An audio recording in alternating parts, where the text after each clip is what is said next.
ఇవే ఇవే జీవన తరంగాలు, ఇవే ఇవే జీవన తరంగాలు, జీవన తరంగాలు.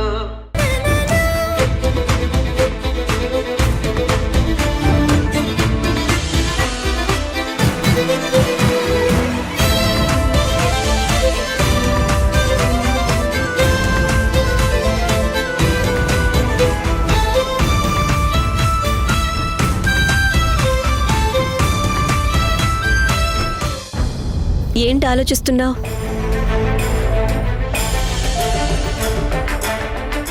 నీలో ఉండాల్సిన నేను బయటికెందుకు వచ్చానని ఆలోచిస్తున్నావా? ఇప్పుడు ఆ డ్రైవర్ మొహంలో కనిపించిన ఆనందం నీలో ఎప్పుడైనా కనిపించిందా?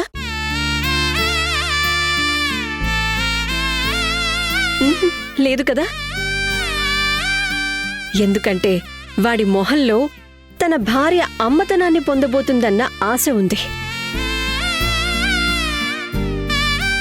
కాని నీకు ఆ ఆశే లేదు.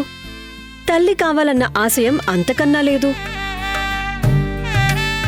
నువ్వు పెద్ద హోదాలో ఉన్నంత మాత్రాన నీ జీవితం పరిపూర్ణం అవ్వదు దేవిక. అమ్మతనంతో మాత్రమే అది సాధ్యమవుతుంది.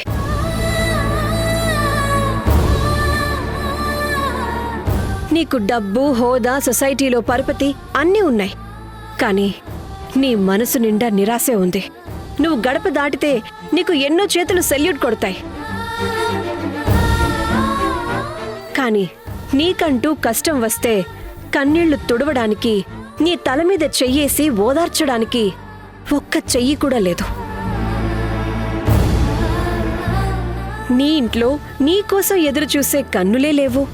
నీ కళ్లల్లో సంతోషం చూడాలనుకునే మనుషులూ లేరు. ఇంకెందుకు ఈ జీవితం? ఎవరికోసం ఈ జీవితం? అమ్మతనం లేని ఆడదాని జీవితం నిస్సారంగా ఉన్న ఎడారితో సమానం. ఆ లోటు తీర్చుకోవాలని ఒక్కసారైనా ఆలోచించావా? చిన్నపిల్లల కేరింతలు వినపడే ఇల్లు బృందావనంతో సమానమంటారు. మరి నీ ఇంటిని బృందావనంగా ఎప్పుడు మార్చుకుంటావు? నా ఇంటిని బృందావనంలా మార్చుకోవాలని 1 కాదు 2 కాదు 8 సంవత్సరాలుగా నా భర్తను భరిస్తూ ఎదురు చూశాను. అమ్మ అన్న పిలుపు కోసం అనుక్షణం నేను ఎంతగా అలమటించిపోతున్నానో నీకేం తెలుసు? డైలీ జాగింగ్ చేసే సాకుతో రోజు ఉదయం సాయంత్రం కనిపించిన స్కూల్స్, ట్యూషన్ల ముందు ఆగి పిల్లల్ని చూస్తూ అలా నిలబడిపోయేదాన్ని. వాళ్ళ చిరునవ్వులు, అలకలు, గొడవలు, కేరింతలు అన్నింటినీ నా గుండెల్లో అందమైన జ్ఞాపకాలుగా పదిలంగా దాచుకునేదాన్ని.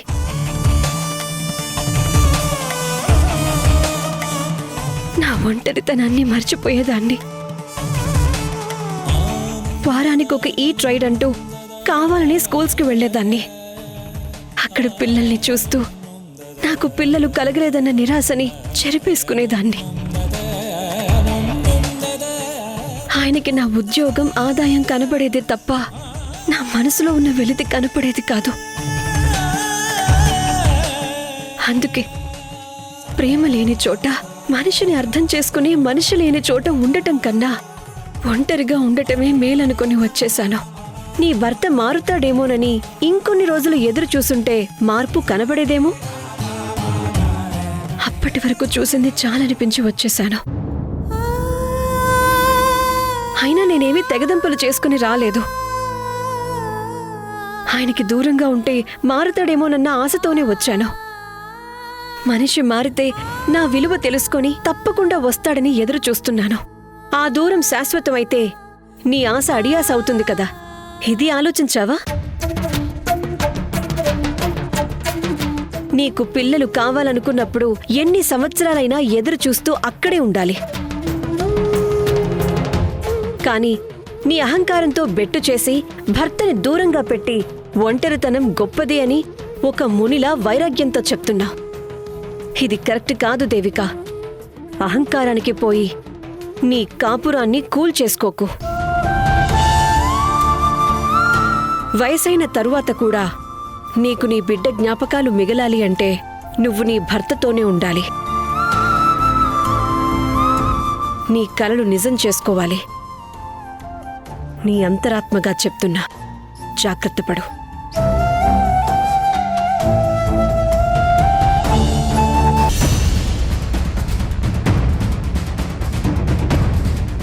ఏమే పుష్ప వచ్చింది చూడు. ఏమ్మా ఒక్కదానివే వచ్చావు? అల్లుడు గారు రాలేదా? మీ ఆయన ఎక్కడే? నన్నేం అడక్కు.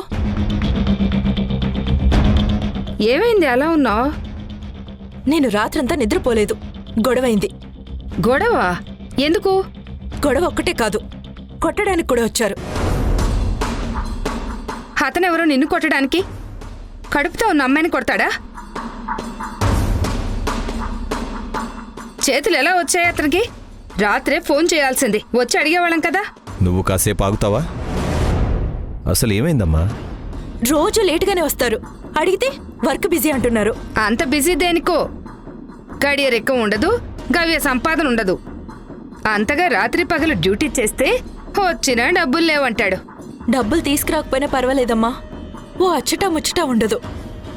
కాసేపు మాట్లాడదామని పలకరిస్తే ఉలుకు పలుకు ఉండదు. ఆఫీస్లో పని ఎక్కువైంది, రెస్ట్ తీసుకోవాలి అంటుంటారు. నా పరిస్థితి ఆ ఇంట్లో వంట మనిషిలా అయిపోయింది. ముందే నాకు అతని మీద డౌట్ వచ్చింది. ఏదో గవర్నమెంట్ జాబు, అది ఇన్కమ్ ట్యాక్స్ డిపార్ట్మెంట్ అంటే 2 చేతుల సంపాదన ఉంటుందని మీ నాన్నే చేశారు. ఒక్కొక్కరు ఒక్కొక్క రకంగా ఉంటారమ్మా. కొందరేమో ఎక్కువగా మాట్లాడరు, ఇతర విషయాలు పట్టించుకోరు. సిన్సియర్ కావచ్చు అనుకున్నా, పెళ్ళయ్యాక ఎలాగైనా మారతాడులే అనుకున్నా. నాకేం తెలుసు? ఈ విషయం వదిలేయమ్మా. ఏమే అమ్మాయి కాఫీ ఇవ్వు. నాకేమొద్దు. సరే, కాసేపు రెస్ట్ తీసుకో. నేనింకక్కడికి వెళ్ళను, ఇక్కడే ఉంటాను. ఏమంటున్నావమ్మా? నేనక్కడికి వెళ్ళను నాన్నా. ఆయన చూస్తేనే భయమేస్తుంది, ఏడుపొస్తుంది. అయ్యో దేవుడా, పెళ్ళై ఏడాది కూడా కాలేదు, అప్పుడే వెళ్ళంటే ఎలాగే? పెళ్ళయ్యాక భర్తతోనే ఉండాలి. ఎందుకు కొట్టడానికి మీదికొచ్చారో మేము అడుగుతాంలే. ఆయనకి చెప్పకుండా సైట్ తీసుకున్నాం కదా, అందుకే ఆ కోపమంతా.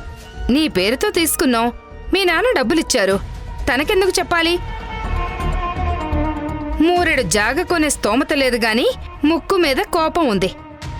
అప్పడంగా అత్తింటి వాళ్ళు ఇచ్చారని సంతోషించాల్సింది పోయి ఇలా కోప్పడతాడా? ఇన్ఫార్మ్ చేయకుండా సైట్ ఎలా తీసుకున్నారని ఆఫీస్లో వాళ్ళ బాస్ సీరియస్ అయ్యారట. ఆ కోపం నా మీద చూపిస్తున్నారు. అదంతా డిపార్ట్మెంట్ రూల్. ఇంటిమేషన్ ఇవ్వలేదని అడగొచ్చు. ఆఫీస్ వరకే అది బాస్. పర్సనల్ మ్యాటర్స్లో తలదూర్చడానికి అదెవరు? మొగుడిని వదిలేసి వచ్చిన ఆడది, అది విలువల గురించి చెప్పడం. దానికి ఆయన నన్ను కొట్టడానికి రావడం. ఎంక్వైరీ అని పగలు రాత్రి దాని చుట్టూ తిరిగి అది ఆడించినట్టు ఆడుతున్నారు. ఇదేం కర్మండి మనకు? రాత్రి 12:30కి దాంతో కలిసి ఒకటే కారులో వస్తున్నాడమ్మా. ఆ టైం వరకు డ్యూటీ చేయడానికి ఏముంటుందండి? వీళ్ళదేమన్నా పోలీస్ డిపార్ట్మెంటా? మంచి సంస్కారం ఉన్న అబ్బాయి, ఏ చెడు అలవాట్లు లేవని చెప్పారు. ఇప్పుడు చూడండి, కర్మ కాకపోతే ఈ సత్సంగుల సత్యం నాణానికి ఒకవైపే అన్నమాట.